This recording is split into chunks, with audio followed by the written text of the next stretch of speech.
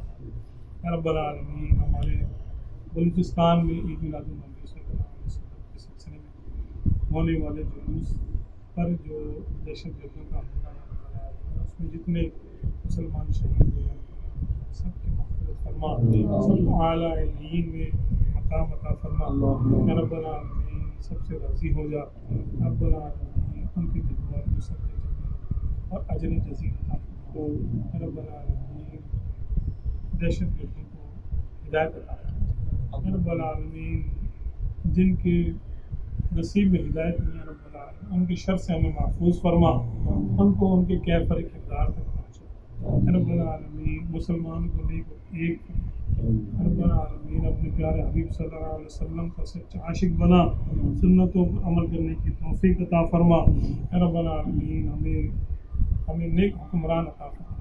یا رب العالمین، عاشقان رسول ہمیں جرنیل عطا فرما. عاشقان رسول بے رکنے سے عطا فرما. عاشقان رسول ہمیں یا رب العالمین امت کے خدام عطا فرما. جو اپنے آپ کو خادم کہتے ہیں رب العالمین، ان کو صحیح معنوں میں اسلام کا اور مسلمان کا خادم بنا.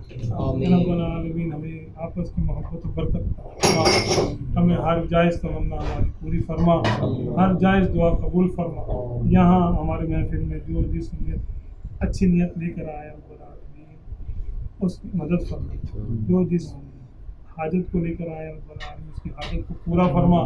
رب العالمین، اللہم یا قاضی الحاجات، اللہم یا قاضی الحاجات، اللہم یا قاضی الحاجات، اللہم یا کافی المہمات، یا کافی المہمات، یا کافی المہمات، اللہم یا دافع البلیات، یا دافع البلیات، یا دافع البلیات، اللہم یا حل المشکلات، یا حل المشکلات، یا حل المشکلات.